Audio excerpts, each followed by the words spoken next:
Laura, in the movie, you're just such a great commercial spokesman, the way you just perk up with the different products. In real life, are commercials something that you ever wanted to do or audition for? I did a few. Actually, when I first got out of Juilliard, I did a few. I did a Dristan spot where I snorted Dristan on a street corner in Stamford, Connecticut for an entire day. I did a Nicorette patch commercial. I did I think it was MCI, and I also did a Citibank commercial. Remember those famous Citibank commercials with the black background, and someone would say, I was very concerned about the charges on his card, so I found him fishing in Vermont with his son when he was on vacation to tell me. So I did a few of them, and they were really helpful for me because I came from, well, the money, absolutely. You come out of school, you're a student, absolutely.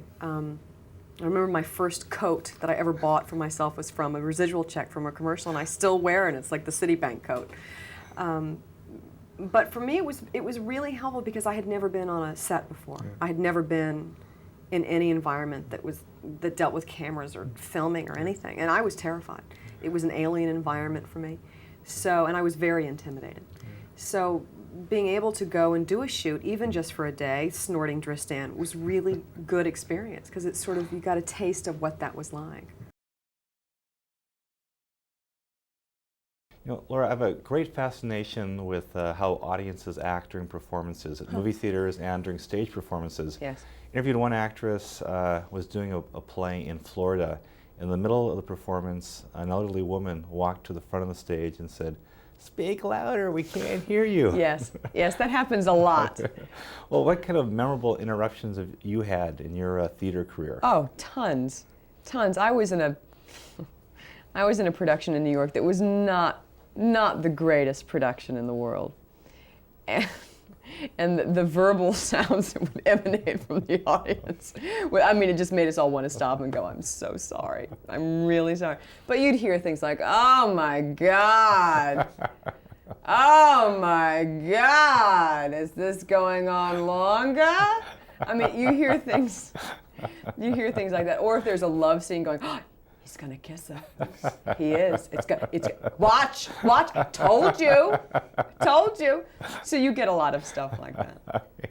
Well, you did something. I toured Russia one time. Didn't you go to Russia to do a play once? Yes, I did. I went to Juilliard for grad school, and in our third year, we were invited to be, along with some drama students from the UK, to go to the Moscow Art Theater and study there together. For about a month, and we took a show that we were touring around the public school systems in Manhattan. So I was there for about a month, and it was, it's one of those life-changing experiences. It was before the wall had come down, and travel is just good for you. Yeah. So. Yeah, well, turning to this movie, costume fittings are part of the armor of an actor sometimes. What were the costume fittings like for this movie? How much thought went into what you were going to wear? A lot of thought went into what I was going to wear, actually. We went in one direction one time, which was not as sophisticated as what Janet is now in this movie. And then our producers sent us in the direction of Armani. So I got to live in Armani for 3 months, which I'd never had the privilege to do before, and I am a different woman. It has changed my life. Harrison Ford had a great story when he was doing research for Clear and Present Danger and the first Patriot Games. He went to CIA headquarters, and all these guys were like going gaga over him because it was a movie star. Well, when Richard was in Chicago and went to the criminal court building, they said all the women just went insane. And Jean Bischoff, who was this wonderful woman who helped us all out, who's assistant state's attorney, she was in charge of she was our resource. And she became the celebrity of the whole place because Richard Gere would go visit her in her office, and it was terrific, and all the secretaries and all the women would just go nuts. Well, for you, the attorneys that you spoke to, I know they were all going to be helpful and everything, but did any of them say, "Whatever you do, don't do this. They always do this in the movies. They never do this. Lawyers never do this."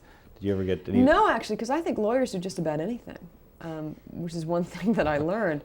I had always thought, foolishly, that, well, maybe not so foolishly, but I had always thought that the stuff that I saw on TV and drama, docudrama, courtroom dramas, was a little over the top. I didn't think that lawyers would be that sort of flamboyant or, ridiculous. Sometimes they look just ridiculous, grandstanding, this is the, making these big, long, dramatic, really kind of bad acting, basically is what it is. In some ways, sort of bad acting. But that's what they do.